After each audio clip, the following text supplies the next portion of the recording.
Good evening, everyone. Welcome to Civil Services Study. Welcome back. Practice set number 529 पर आ जाइए। UP PCS के लिए हैं और इस टेस्ट में हम प्रैक्टिस करने वाले हैं इंडियन पॉलिटी के प्रश्नों पर, भारतीय राज्य व्यवस्था। तो चलिए स्टार्ट करते हैं। देखिए, दिन भर में हर एक टेस्ट में जो है अलग अलग टॉपिक कवर कराया जा रहा है। कभी कभी एक सब्जेक्ट से दो हो जाते हैं, तो प्रैक्टिस करते रहिए, इस सब का इग्नोर मत कीजिए। चलिए क्वेश्चन नंबर 1 का आंसर करिए। तो मूल भारतीय संविधान में कितने भाग, कितने अनुच्छेद और कितनी अनुसूचियां थीं? देखिए, मूल संविधान में जो है 8 अनुसूचियां थी और जो नवी अनुसूची जोड़ी गई वो प्रथम संविधान संशोधन अधिनियम के द्वारा जोड़ी गई। तो 12 को तो एलिमिनेट कर ही दीजिए, 8 इन्हीं में से आंसर होगा। तो मूल संविधान में 8 अनुसूचियाँ थी, 395 अनुच्छेद थे, तो 90 को हटा दीजिए। 14 भाग नहीं थे, ठीक है, 22 भाग थे। 22 भाग थे, 395 अनुच्छेद और 8 अनुसूचियाँ। ऑप्शन नंबर ए ही आंसर है फिर इसका। तो भारतीय संविधान में मूल रूप से 22 भाग, 395 अनुच्छेद और 8 अनुसूचियाँ थीं। संशोधनों के द्वारा कुछ नए अनुच्छेद जोड़े गए और कुछ अनुच्छेद निकाले गए। नई अनुसूचियाँ भी जोड़ी गईं और उनकी संख्या 8 से बढ़ाकर वर्तमान में 12 हो गई है। ठीक है, वर्तमान समय में भारतीय संविधान में 400 से अधिक अनुच्छेद हैं। प्रश्न क्रमांक संख्या 2 है, राष्ट्रपति की सिफारिश के बिना कोई विधेयक जो कर लगाता है विधायिका में नहीं रखा जा सकता।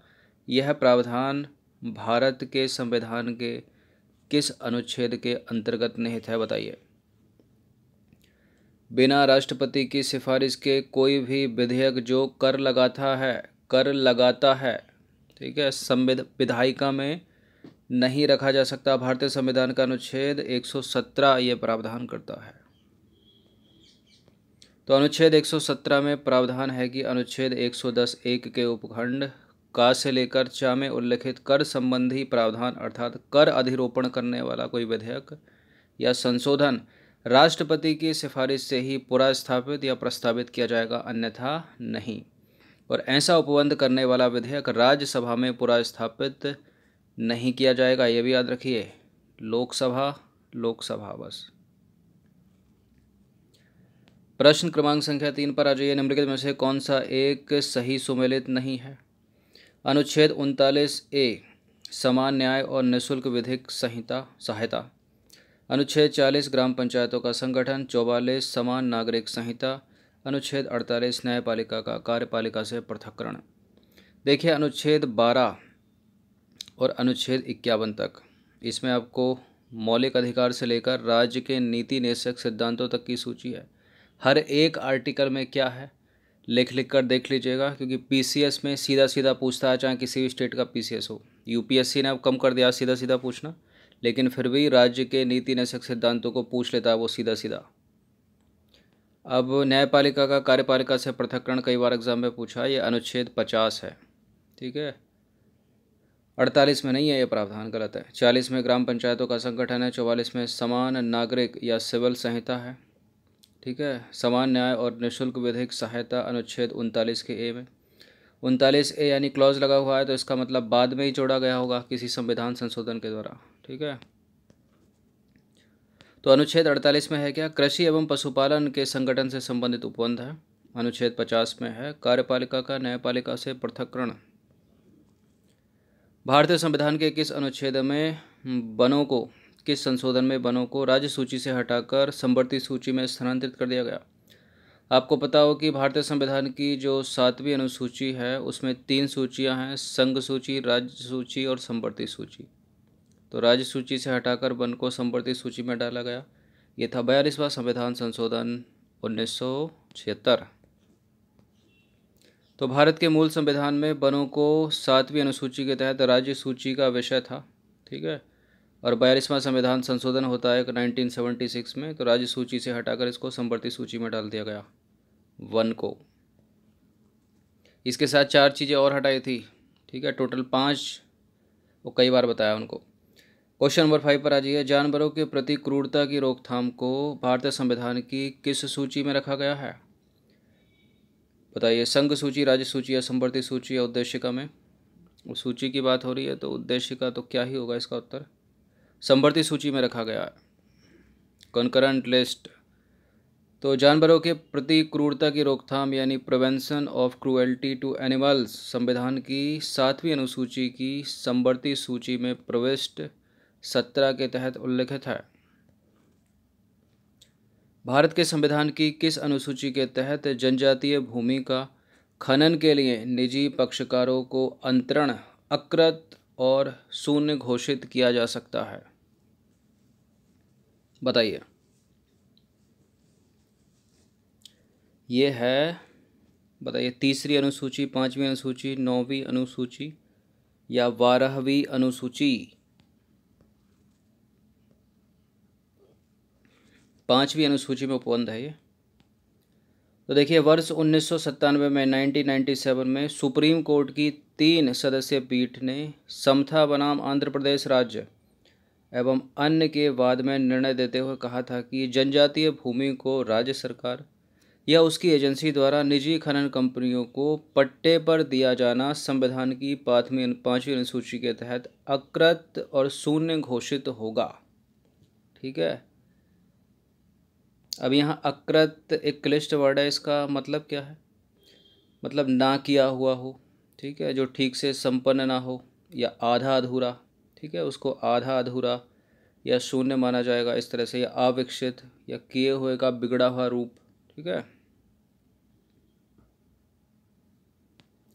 यदि जनजातीय भूमि को, ठीक है, राज्य सरकार या उसकी एजेंसियों द्वारा निजी खनन कंपनियों को पट्टे पर दिया जाता है तो 5वीं अनुसूची के तहत संविधान की ऐसे निर्णय को, ठीक है, या ऐसे कृत्य को अकृत या शून्य माना जाएगा।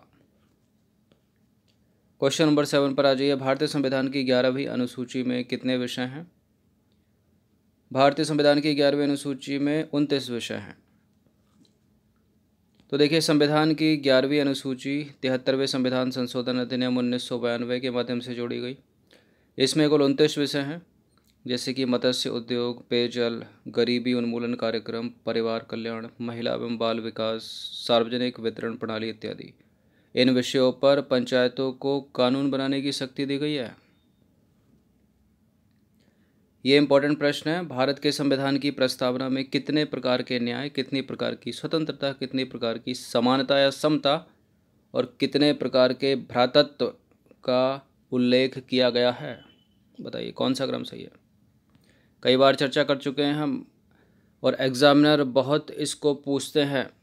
कभी स्वतंत्रता को न्याय में डाल देंगे, कभी समानता को स्वतंत्रता में। देखिए, भारतीय संविधान की प्रस्तावना या उद्देशिका में 3 प्रकार का तो न्याय है, ठीक है, 5 प्रकार की स्वतंत्रता है, 2 प्रकार की समानता या समता है और 1 प्रकार की भ्रातृत्व की भावना। तो 3, 5, 2 पहले ही सही है, केवल एक से कट जाएगा सारा का सारा। तो देखिए, भारत के संविधान की प्रस्तावना में यानी उद्देशिका में 3 प्रकार का न्याय, 5 प्रकार की स्वतंत्रता, 2 प्रकार की समानता या समता और 1 प्रकार के भ्रातृत्व का उल्लेख किया गया है। निम्न शब्दों पर विचार करना है। समाजवादी, लोकतंत्रात्मक, सार्वभौमिक, पंथनिरपेक्ष। उपरोक्त को संविधान के अनुसार सही क्रम में व्यवस्थित करना है। बताइए। 3 1 4 2, 4 3 4 1 2, 3 4 2 1, 4 1 3 2। तो देखिए, भारतीय संविधान सार्वभौमिक, ठीक है, समाजवादी, पंथनिरपेक्ष और लोकतंत्रात्मक, गणतंत्र की व्यवस्था करता है। मतलब 3 1 4 2 तो पहला ही हो गया इसका आंसर। तो भारतीय संविधान की प्रस्तावना में भारत को एक सार्वभौमिक, समाजवादी, पंथनिरपेक्ष और लोकतंत्रात्मक गणतंत्र के रूप में घोषित किया गया है। यहाँ पंथनिरपेक्ष की जगह धर्मनिरपेक्ष भी आ सकता है। इसका अर्थ है कि राज्य का कोई धर्म नहीं है, ठीक है, वो किसी धर्म को तवज्जो नहीं देता, उसके लिए सभी धर्म समान हैं। 10वां प्रश्न है, निम्नलिखित शब्दों का कौन सा शब्द, निम्नलिखित शब्दों में से कौन सा शब्द 1975 में भारतीय संविधान की प्रस्तावना में सम्मिलित नहीं था? यानी 76 में आया होगा, फिर 76 में क्या हुआ था? 42वां संविधान संशोधन अधिनियम 1976 कुछ याद आया? एक तरह से इसको कह सकते हैं कि मूल संविधान में नहीं था ये फिर। तो बंधुत्व था, संप्रभुता था, समानता था, लेकिन नहीं था तो अखंड था, नहीं था तो समाजवादी, नहीं था तो पंथ निरपेक्ष। तो भारतीय संविधान की प्रस्तावना में समाजवादी, पंथ निरपेक्ष या धर्मनिरपेक्ष भी लिखा सकता है इसकी जगह, और अखंडता शब्द नहीं थे। ये 42वें संविधान संशोधन 1976 द्वारा जोड़े गए। बहुत सारी चीज़ें हुई 42वें संविधान में, इसलिए इसको मिनी कॉन्स्टिट्यूशन के नाम से भी जाना जाता है, छोटा संविधान। पूछा भी है प्रश्न ये। भारतीय संविधान को एक पवित्र दस्तावेज किसने कहा है? भारतीय संविधान को पवित्र दस्तावेज कहने वाले जिन्ना तो नहीं हो सकते, दीनदयाल उपाध्याय भी नहीं है, डॉक्टर अंबेडकर, ऑप्शन नंबर ए। तो भीमराव अंबेडकर ने भारतीय संविधान को एक पवित्र दस्तावेज कहा है। 29 अगस्त 1947 को संविधान सभा ने भीमराव अंबेडकर की अध्यक्षता में 7 सदस्यीय प्रारूप समिति का गठन किया था, ठीक है, जिसके अध्यक्ष थे डॉक्टर अंबेडकर। इन सातों के सातों नाम इम्पोर्टेंट है, पूछ ले जाते हैं। इनमें 2 लोगों की मृत्यु हो गई थी, उन 2 लोगों के स्थान पर 2 अन्य लोग सदस्य बने थे, उनका भी नाम एग्जाम में पूछा जाता है, कई बार कराया है। क्वेश्चन नंबर 12, भारतीय संविधान का कौन सा भाग संविधान की आत्मा कहलाता है? ध्यान दीजिएगा, इसमें किसी के अनुसार नहीं पूछा है। अगर भीमराव अंबेडकर के अनुसार पूछेंगे तो संवैधानिक उपचारों का अधिकार उत्तर होगा, लेकिन अब यहाँ उत्तर है उद्देशिका या प्रस्तावना। तो भारतीय संविधान की उद्देशिका को या प्रस्तावना को संविधान की आत्मा कहा जाता है। के.एम. मुंशी ने इसे किसे उद्देशिका को राजनीतिक जनपत्री कहा है। सुभाष कश्यप ने उद्देशिका को कहा है कि संविधान शरीर है तो उद्देशिका यानी प्रस्तावना उसकी आत्मा है, ठीक है। प्रस्तावना आधारशिला है तो संविधान उस पर खड़ी अट्टालिका है, ऐसा कहा है सुभाष कश्यप ने।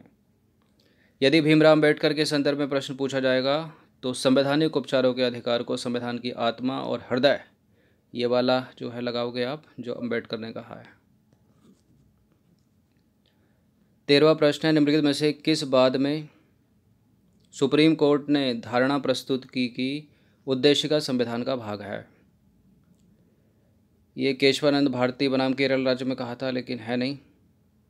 उसके साथ इन्होंने जो बम्बई बनाम यूनियन ऑफ इंडिया वाला केस हुआ था, इसमें भी कहा था, तो सी उत्तर सही हो जाएगा इसका। तो प्रश्नगत वादों में या मुद्दों में बम्बई बनाम यूनियन ऑफ इंडिया के मामले में सुप्रीम कोर्ट ने निर्णय दिया था कि उद्देशिका जो है ना, प्रस्तावना, वो संविधान का भाग है तथा पंथ निरपेक्षता संविधान का मूल लक्षण है। केशवानंद भारती बनाम केरल राज्य मामले में भी बहुमत से निर्णय दिया था सुप्रीम कोर्ट ने कि उद्देशिका को संविधान का भाग माना गया या है। क्वेश्चन नंबर 14 पर आ जाइए, निम्नलिखित में से कौन सा राज्य का सबसे महत्वपूर्ण तत्व है? सबसे महत्वपूर्ण की बात हो रही है तो इसका उत्तर यहाँ हो जाएगा संप्रभुता। संप्रभुता, ठीक है। 4 महत्वपूर्ण तत्व होते हैं राज्य के, उन चारों में सबसे महत्वपूर्ण है संप्रभुता। तो राज्य के 4 आवश्यक तत्व हैं, जनसंख्या है, भूभाग है, सरकार है और संप्रभुता है। राज्य के इन 4 तत्वों में संप्रभुता जो है सबसे महत्वपूर्ण तत्व है। संप्रभुता के बिना कोई भी राज्य, ठीक है, अंतर्राष्ट्रीय दृष्टि से राज्य नहीं कहा जा सकता। मतलब अन्य 3 तत्वों के होते हुए भी, जनसंख्या के होते हुए भी, भूभाग के होते हुए भी, सरकार के होते हुए भी, यदि संप्रभुता नहीं है तो राज्य नहीं है वो। क्वेश्चन नंबर 15 अंतिम प्रश्न है ये, भारत की संप्रभुता के संबंध में निम्नलिखित में से कौन सा स्टेटमेंट करेक्ट है? भारत राष्ट्रमंडल का सदस्य है, राष्ट्रमंडल की सदस्यता के कारण भारत की संप्रभुता कम हो जाती है, ऐसा कुछ नहीं है, गलत है दूसरा वाला स्टेटमेंट। तो इसका आंसर हो जाएगा 1 ओनली, जहाँ जहाँ 2 है उसको एलिमिनेट कर दीजिए। तो भारत राष्ट्रमंडल का सदस्य है, लेकिन इसके कारण भारत की संप्रभुता कम नहीं होती। राष्ट्रमंडल वास्तव में कोई वैधानिक संगठन तो है नहीं, बल्कि इसके सदस्यों के पारस्परिक सहयोग व सद्भावना पर आधारित संगठन है, ठीक है। राष्ट्रमंडल के सभी सदस्य राष्ट्र स्वतंत्र और समान हैं तथा ब्रिटिश सम्राट के प्रति निष्ठा जैसी कोई शर्त या आवश्यकता नहीं है, ठीक है। तो नहीं होती कम संप्रभुता राष्ट्रमंडल का सदस्य बनने पर। तो ये कुछ इम्पोर्टेंट 15 प्रश्न थे। इसी तरह के प्रश्न एग्ज़ाम में पूछे जाते हैं। हर दिन प्रैक्टिस करते रहिएगा। धन्यवाद। एक लाइक कर सकते हो आप, सिविल सर्विसेज स्टडी चैनल को सब्सक्राइब कर सकते हो और अपने सहपाठियों में इसको शेयर कर सकते हो।